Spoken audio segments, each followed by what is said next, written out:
Já vimos que a microeconomia estuda o comportamento dos produtores e dos consumidores em mercados específicos. Mas como analisamos a economia do país como um todo? Como podemos delinear uma política econômica para combater, por exemplo, inflação ou desemprego? Esse é o objetivo da macroeconomia, que estuda as relações entre os grandes agregados. A renda nacional, o nível de emprego, o nível dos preços, o consumo, a poupança, as exportações e os investimentos totais. A mais conhecida dessas agregações é o Produto Agregado, também chamado de Produto Interno Bruto, PIB. Ele nada mais é do que o somatório de todos os bens produzidos pela economia. Já o preço do produto agregado é uma média de todos os preços produzidos. A isso dá-se o nome de nível geral dos preços.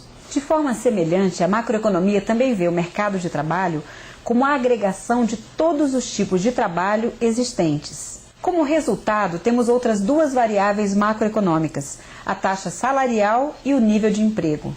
Após conhecer o comportamento das variáveis agregadas, a política macroeconômica tem que visar algumas metas. São elas: alto nível de emprego, estabilidade de preços, distribuição de renda socialmente justa, crescimento econômico. Quando um país consegue manter a maior parte de seus trabalhadores plenamente empregados, atinge um nível de PIB, Produto Interno Bruto, maior do que se deixasse muitos deles ociosos. A inflação é definida como um aumento contínuo e generalizado no nível geral de preços, o que provoca uma perda do poder aquisitivo da moeda. Isso é um problema porque gera distorções de toda a ordem no sistema econômico, como uma piora na distribuição de renda, pois os pobres têm mais dificuldade em se defender da inflação, e incerteza sobre o futuro, o que desestimula os investimentos produtivos. Daí a necessidade de políticas que preservem a estabilidade dos preços. A distribuição de renda resultante do sistema econômico pode não ser a desejada pela sociedade. O governo pode intervir por meio de impostos, subsídios ou transferências no sentido de fazer ajustes e tornar a distribuição mais justa e equitativa.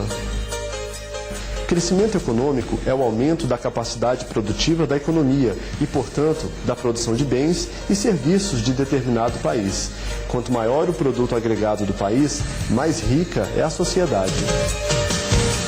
Para atingir essas metas, o governo deve atuar sobre a capacidade produtiva e sobre a despesa da sociedade. Basicamente, os instrumentos de política macroeconômica utilizados para isso são a política fiscal, a política monetária e as políticas cambial e comercial.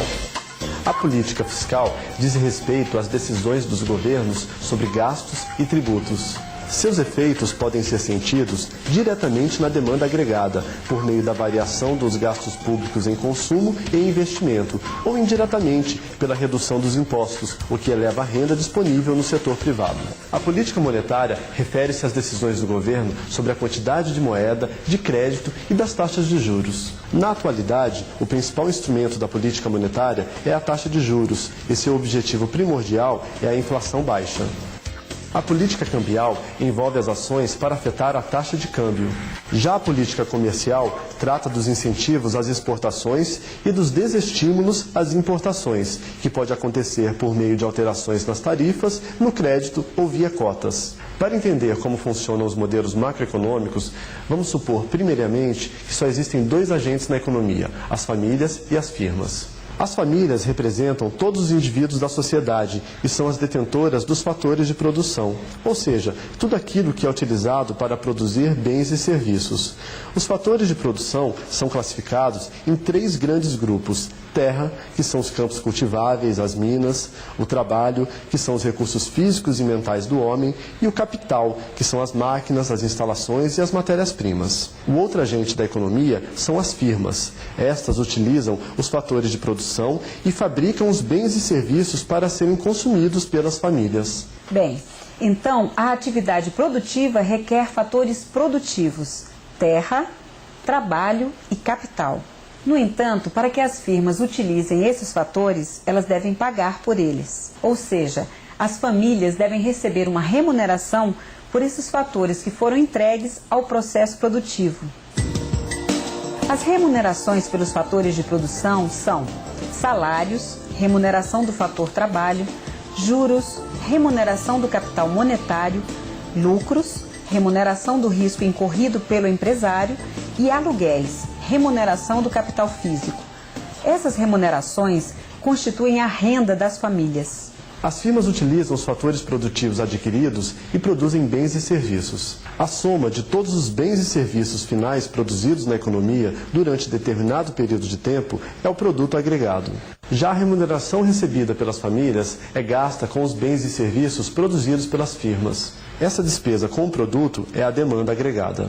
O dinheiro que as firmas recebem pela venda dos bens e serviços produzidos serve para pagar os fatores de produção oferecidos pelas famílias. E aí voltamos ao ponto inicial.